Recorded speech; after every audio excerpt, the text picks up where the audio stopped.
Hi hello welcome to our channel. మెదడుకు ఇలా శిక్షణ ఇస్తే విజయం ఖాయం. అది ఎలాగో ఇప్పుడు తెలుసుకుంది. పరిస్థితులు బాలేవు, అందుకే ఓటమి పాలయ్యాను అని కొందరు అంటూ ఉంటారు. కానీ నిజానికి విజయం అనేది బయట పరిస్థితుల కంటే మనిషి మెదడు మీదనే ఎక్కువ ఆధారపడి ఉంటుందని, మానసిక దృఢత్వం, క్రమశిక్షణ, లక్షణాలను నిర్ణయించుకోవడం, లక్ష్యాలను చేరుకోవడానికి సరిగ్గా ప్లాన్ చేసుకోవడం వంటివి మెదడు సామర్థ్యం మీదనే ఆధారపడి ఉంటాయి. కానీ చాలా మంది బయట విషయాలను బాగా అర్థం చేసుకుని తమ మెదడును మాత్రమే నిర్లక్ష్యం చేస్తారు. అందుకే ఎంత కష్టపడినా విజయం లభించదు. చదువుకునే పిల్లలైనా, ఉద్యోగస్తులైనా, వ్యాపారస్తులైనా విజయం సాధించడానికి మొదట మెదడుకు శిక్షణ ఇవ్వాలని మానసిక నిపుణులు చెప్తారు. మెదడుకు శిక్షణ ఎలా ఇవ్వాలో తెలుసుకుంటుంది. అంటే ఫస్ట్ ఛాలెంజ్లను స్వీకరించాలన్నమాట. మొదటిది ఛాలెంజ్లను స్వీకరించాలి. మెదడుకు శిక్షణ ఇవ్వడంలో శక్తివంతమైన పద్ధతి ఛాలెంజ్లు స్వీకరించడం. క్లిష్టమైన పనులు ఛాలెంజ్ గా స్వీకరించి వాటిని ఓపిక పూర్తి చేస్తే మెదడు దృఢంగా మారుతుంది. పెద్ద పనులేం కాదు, పజిల్స్ వంటివి పూర్తి చేయడం, కొత్త విషయాలు నేర్చుకోవడం, ఏదైనా చేయొచ్చు. అయితే రెండోది ఏంటంటే ధ్యానం చేయడం. మెదడుకు దృఢం చేసే శక్తివంతమైన మార్గం ధ్యానం చేయడం. అంటే మన మెదడు దృఢంగా ఉండాలంటే ధ్యానం చేయడం వల్ల కూడా దృఢంగా ఉంటుంది. దానివల్ల ఏంటంటే ఒత్తిడి తగ్గి ఏకాగ్రత పెరుగుతుంది. భావోద్వేగాలు మెదడు మీద ఆధారపడి ఉంటాయి కాబట్టి భావోద్వేగాలు నియంత్రణలో ఉంచడం చాలా వరకు కంట్రోల్ చేసించాను. శక్తివంతంగా మారుతుంది. ప్రతిరోజు ధ్యానం చేసే వారికి జీవితం మీద స్పష్టత ఉంటుంది. మూడోది ప్రతికూల ఆలోచన.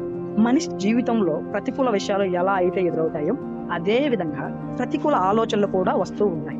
ఇలాంటి ఎదురైనప్పుడు నిరాశ, నిస్పృహ, జీవితం మీద ఆశాభావం తగ్గి, అపజయాల నుండి, ప్రతికూల ఆలోచనల నుండి కూడా జీవితంలో ఎంతో నేర్చుకోవచ్చు.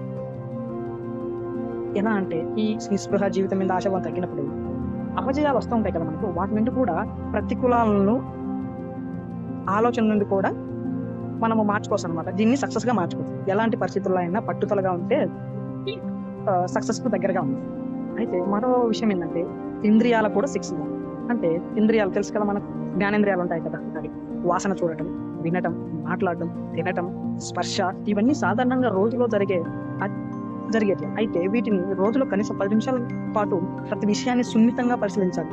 కాఫీ, టీ, కూల్ డ్రింక్, ఇతర పానీయాలు తాగుతున్నప్పుడు వాటిని రుచిని చూడాలి. వాటి గురించి రుచిని చూసేటప్పుడు దాన్ని స్వీకరించాలి అన్నమాట. ఏదో అడావుడిగా తాగేసేటప్పుడు తాగేదాన్ని, వాసన చూసేదాన్ని, తీసుకున్న ఏదైనా తింటున్న ఇదిని మనము దాన్ని రుచిని స్వీకరిస్తున్నాం.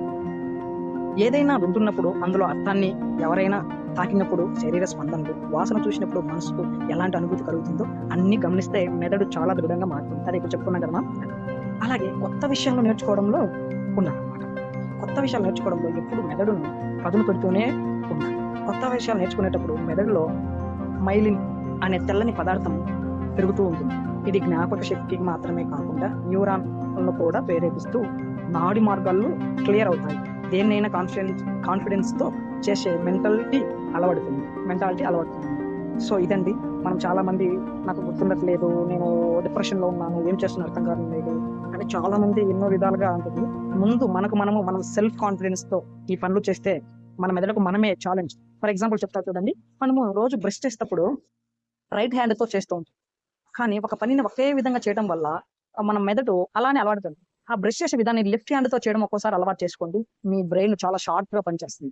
ఒక్కోసారి రైట్ హ్యాండ్ తో చేసే పనులు లెఫ్ట్ హ్యాండ్ తో చేయండి.